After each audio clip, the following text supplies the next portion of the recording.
Yasmin, thank you very much for joining us on Hello Malaysia. It's a pleasure and an honor to have you here. Now, what I want to talk about is the study of the English language later on the show. But you've done very well. You've gone to the UK and you've done well. You started teaching pupils from your Cardiff home, and this went on to be a private sixth form school, which apparently has the best A-level results in the country. Now, but before you came to all that, Malaysia was home. Tell us about your journey from Sarawak, if I'm not mistaken, to the UK. Yeah, I finished my SPM, and there were sort of a few options to what I was going to do, and one of the things that I was looking to do, obviously, to look into going into higher education, but I was not sure where. Whether did I stay here in Malaysia? Do I go to Australia? Do I go, Canada? After finishing your SPM, you have all these thoughts about what do you do next. So. But don't you think it's a bit unfair? At 17, you need to know what you want to do and where you want to go. Well, I suppose when you are 16, 17 years old, it's sort of 16 to 18 is sort of trying to discover yourself. You're going on to this discovery on understanding what is it that you want to do for the rest of your life, or what are your interests. And my parents, were saying, maybe perhaps we should look at the UK as a destination. So I then went on to do my A-levels. And then I had no plans of staying there, carrying on. I always planned to come back to Malaysia, but it just happened to be that it sort of evolved from a tuition center, which I started teaching chemistry and biology, and evolved into a very successful school. And it happened, and I have to put the credit down to the journey I had in Sarawak. Actually, my education, I had really good teachers. I went through a brilliant education system, and I think it made me the person I am today. When you left for the UK, or when you arrived at the UK, and as soon as you got into your studies there within the UK, was the English that you had, or the knowledge that you had with regards to the English language in Sarawak, enough for you to pursue? Definitely. I mean, I went to a girls' convent school in Kuching, and it was a state school, a government school, and definitely, I mean, I had very good teachers, very dedicated teachers, and I think that made a huge difference. And my English is as it is today as it was before. So I don't think it sort of, by going to the UK, you learn different phrases and different expressions, but I mean, the language itself, I mean, you speak the same language. You speak the same language. Exactly. And starting the school, it started as a tuition center at home. Yeah. Most of us know it as tuition, but yes. That's the way we say it. Yeah. It started as a tuition center, and it went on to be a school now. Tell us a little bit about how that happened. So I had students who were coming to me from my neighborhood, and so these were British students, home students, local British kids, who just wanted, they just wanted to get some help in chemistry or biology and so on. So I started teaching, Form 3 students, so year 9, year 10 students, and I taught them maths, chemistry, biology. Then I went on to teach A-level chemistry and biology as well, and the students who came to me, I think the biggest issue in education is just confidence. I think teachers, as educators, we are there to actually build confidence, and it's about finding that trigger point to when they get triggered, and then suddenly the world is their oyster and they can do whatever they want to do. And I think that was very exciting to see when a student is actually growing in confidence and being able to grasp what they've been taught. I think that's really, really, I'm sure all the teachers would say the same, but that's been my journey. My journey has been taking a child to where he or she has come from, to actually expanding their horizons and making them believe that they can do whatever they want in life. Apparently, I think that's from great. what we understand, and we hear that whilst you were given the award, or when the award was presented to you by David Cameron, he asked you where you're from, and he thought you were from the UK. Tell us the story. So he asked me where I'm from, and he said, "Congratulations, you're from Wales. You're Welsh." And he assumed that. He assumed, because obviously I had the tag on which says, Wales. And I said, "No, sorry, sir, but I'm Malaysian." And he sort of, I think he was surprised. He was surprised. What was it like for you winning an award, being I mean, taking into consideration what you've done and being known for that, being credited for that? Yeah, I think winning the best science tutor of the of the year award. I think it was really. I mean, it was a humbling experience because you had to be nominated by your students. So a couple of my students had nominated me for this award, and then you had to go through a series of judging panel, which they come and observe you to teach and observe, and they speak to lots of different people. They speak to parents, they speak to staff, they speak to students, and then the award, and then that's how they give the awards. So for me, it was a very humbling experience because I was humbled by the fact that these kids really do see me as their mentor and as somebody that as their role model. So I think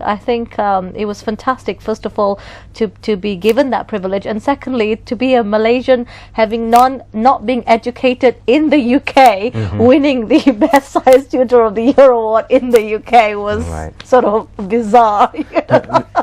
Now that you're in the UK, I'm sure you read as to what happens at home, and I'm pretty sure you've been reading about the education system and what people are saying about it, and the study of English. We keep flip-flopping as to what we want to do with regards to English. But by and large, you see a lot of schools mushrooming in Malaysia. Exactly. And that's something that's worrying me, simply because they're private schools. They're not affordable schools. You pay 40,000, 50,000 a year to get a primary education. Now, with that being said, we're bringing all these expertise or know-how from overseas, namely from America and from the UK, people to teach us how to speak in English. And I, for one, although I don't think that's a big problem, I believe in my hearts of hearts that teachers here are equipped with the knowledge to do that. I completely agree. I think is it the white factor that's... I think it is. I really do think it is, because there is this perception that the best teachers are from the UK, and I have defied that perception, having won the best science tutor of the year award, and then setting up the best school in the and then maintaining it as a top school for 7 years in a row, which no other school in the history of British education has achieved.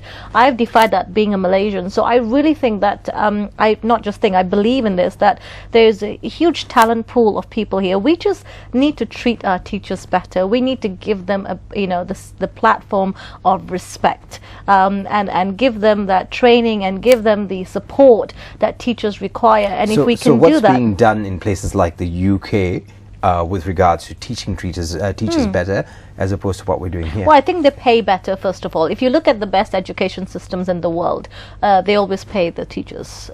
You give the same respect as you would give a doctor to a teacher. I mean, that's how in the UK, there's no, in terms of professions, there's no difference between being a doctor or being a teacher or being a lawyer and so on. So the professions itself is very well respected. So number one, that's the thing. And number two is the graduates who are coming out from biochemistry degrees or pure sciences or natural science degrees, English language degrees, mathematics degree, do see teaching as a possible career option. They do not see that as a last option. I mean, I think people here tend to see that would be if I can't get into anything else, I'll go into teaching. Right. So is it justified? Now, I've spoken to some expat teachers, and it's not their fault. They're being employed. Yes, they come of here. Course, yeah. You get young boys and girls coming from America, and they earn quite a fat paycheck, as opposed to, if you take into consideration what a teacher here in Malaysia earns in a private school, it's close to pittance, and they say it's because they're not native speakers. I don't understand this. Can you please explain this to me? I haven't been to the UK. I think, again, I think it just comes down to misconception. I think the fact that we're saying that British teachers can teach English language or English literature better because they're native, I don't see that. I think it depends on how the merit of a teacher is and how committed and dedicated they are in whatever, not just English language, but in general all the subjects, in context. So I think there's a huge reliance, and I think private schools, as you say, are mushrooming, and they charge a lot of fees, especially if they're expat teachers, and parents therefore expect there's a certain expectations because they're coming from the UK or the US and so on. But I mean, local teachers, I would say. I mean, if you look at the books that have been written by people who haven't come from the Western education system and who write fantastic, books and things on various different issues. I mean, I mean, there's no difference. You can't tell the difference unless you present like as you said, the white factor or the non-white factor. You can't tell. If you just go by merit alone, there's no difference. Now, we talk a lot about this new thing. It's a new word, a buzzword being used in education. It's called high order thinking skills. Now, we've sort of initiated that within our education system, and I think it's a way forward. Now, what are your thoughts on higher order thinking skills is so crucial. We need to start teaching for our those kids. of us who don't understand what higher order thinking skills they just mean lateral thinking skills. I mean, the ability to think beyond the confines of your curriculum, things that requires reasoning. So whether it's verbal reasoning, quantitative reasoning, spatial reasoning, logic, logic, problem-based solving skills. All these things are what high order thinking skills are, and this is not just based on textbook learning. Sometimes you have to learn these things through a journey of experience and a journey of accumulating various different skills. But we sort of tend to really focus on grades, and unfortunately grades, academic subjects are based on retention. Exams are based on an element of retention, but exam boards are also moving, or examinations are also moving towards stretch and challenge questions that I mean, if you take in the science context, they're not things that you can just read off a textbook, learn it, and be able to produce in exams. Gone are the days, I think, when you just keep doing past papers after past papers. And then, I remember when I was doing my SPM, my parents used to say, a paper a day will get you an A. An apple a day keep the doctor away, but a paper a day will get you an A. So it was just like, and then so it's gone are those days. I think these are the days where you have to look at a topic, you have to really analyze the topic, evaluate what you're learning, and then be able to test your thinking skills by doing lots of different types of questions, not just a certain type. So I think we need to reform our education system to meet those needs. Right. With talking about reforming an education system, we have been making changes, and have you been keeping in touch with the changes that's been made in the schools? Yeah. Now, I do also understand that there are plans by private schools to marry the IGCSE and the normal curriculum, and I don't know how they intend to do it. Do you think that's a feasible idea?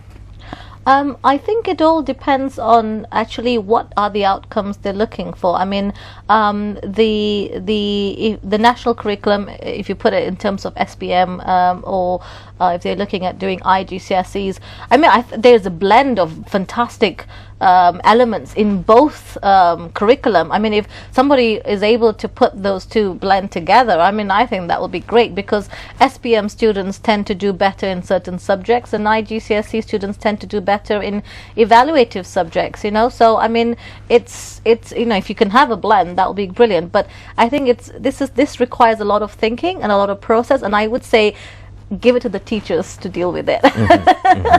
So a head of a department can't do it. It has to be done by the teachers. I think you need to get consultation from the teachers, and get teachers to be part of this process, get parents to be part of this process. There's a lot of things that parents need to be made aware of. All these thinking skills, because some parents are still, I mean, if I ask my mother now how you would educate, she won't know any different. So I think it's time that we start look at educating parents, giving them an awareness of to think beyond grades, and when you think beyond grades, in fact you do get the grades as well, because grades is just a tool to get to where you want to go to achieve your ambition. Grades is not the thing we live for, or we should go to school for. And I think that's where we need to change. But I think in terms of implementing a blend, I think that will be fantastic. I'm not sure whether that's I don't quite know the whole detail of how they would blend it. I've got a very interesting question here, and this was put together by my producer, and she says, you started tutoring at home. What are your thoughts on homeschooling? Oh, what are my thoughts on homeschooling?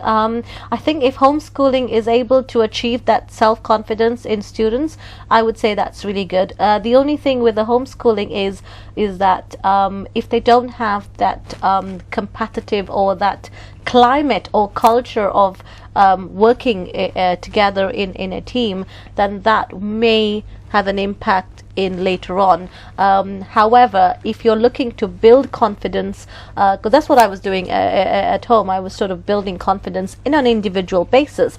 So that's the positive. But the only con to that would be is you won't be able to be able to work in that climate that you will need when you go into the workforce. So I think homeschooling works, but again, you've got to understand what is the outcome for that particular child. I think we need to look at each child, each student differently, Right. and tailor make a program that would suit them. I was watching your interview the other day. You were interviewed here at Bernama, and I picked out something very interesting where you talk about the parent, the teacher, and the student. Yes. And there has to be a sort of a working relationship between Yeah. the three. Now, when they did a research in sports in Australia some years ago, they found that Australia was excelling in sports simply because there was a connection between the Yes. coach, the parent, the athlete, yeah, and the yeah, parent. yes, Now, definitely. tell us a little bit more about Yeah, this. I believe in a tripartite arrangement in terms of you got to work with the student and the parent. I mean, just recently, sometimes students don't listen, children don't listen to their parents, and sometimes parents would tell me, oh, if my son hears it from you, he will appreciate it more, because he will understand it's coming from you. And some teachers listen to that comment and they think, oh gosh, another one asking me to try to coach the child, but I think it's important if a parent is telling the teacher that, or is telling the educator that, look, he's just not listening to me, he doesn't understand where I'm coming from, could you please help me to reinforce the same message? And I think if you believe in the message, together you can make it better platform for the child. Right. In fact, a student stays with the teacher, or 2/3 of their time is with their teachers. So we have to work together.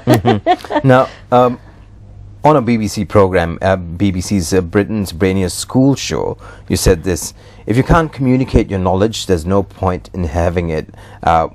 How could you elaborate this further? I think communication skills and expression and being able to express yourself and having the confidence to express yourself, I think is very important.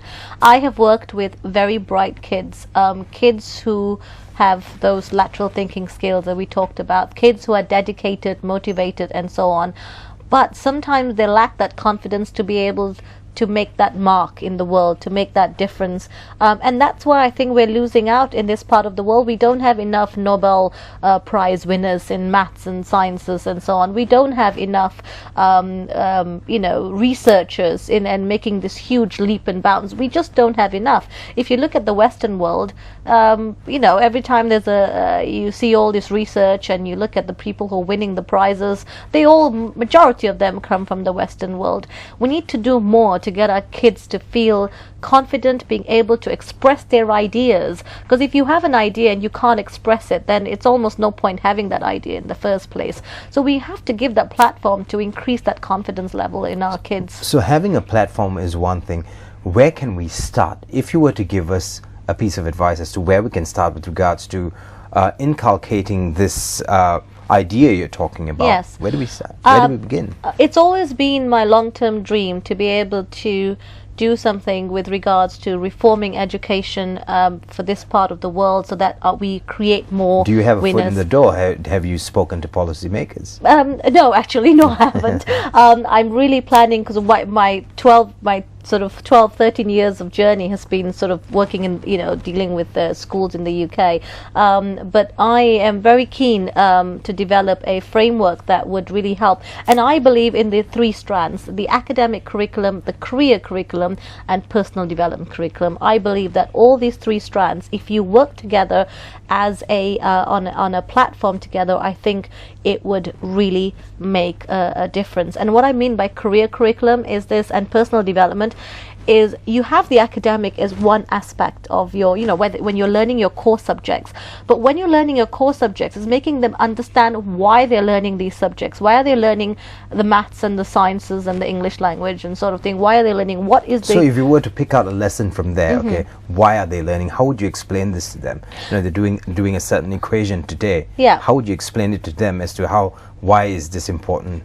I think you have to blend that with a career aspiration program. So what I would do, a career curriculum means, so let me take a topic. So say you're learning heart, about the heart in biology, cardiology. Yeah. You then mold that topic into a practical experience. So you also do practicals and sort of thing about the heart. But then you also go further by doing some work experience, working with a cardiologist, say, or speaking, or the ability to be able to speak to cardiologists to see what her life is as a cardiologist dealing with heart diseases and so on, and the impact of that in the society. So I think taking something which is a theory based topic, converting that into a practical application, and then debriefing the students on what they've learned so they can understand why are they learning this topic, and by doing that you actually seeing whether or not this is the pathway they want to take. Do they have an interest in science?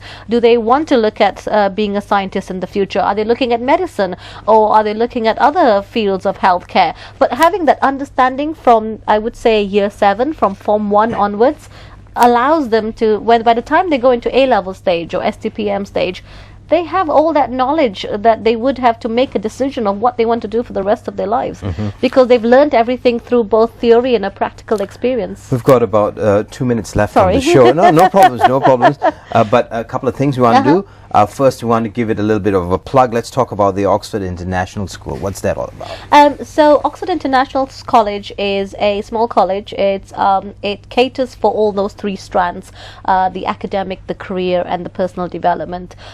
And the idea is that we are training students to think about their ambition first, to think about their career aspirations, and learning those skills that will allow them to express themselves, allow them to be great communicators, as well as having lateral thinking skills, and combining all that aspects with their academics. And that's the curriculum that we teach to our students. It does require a lot of work, it does require a lot of training for staff, but it produces, it makes the students a lot more confident in what they want to embark on, and I think that's very, very important. So with regards to the college, the Oxford International College, there is a college here in Malaysia? No, it's a college in the UK. We offer A-level studies.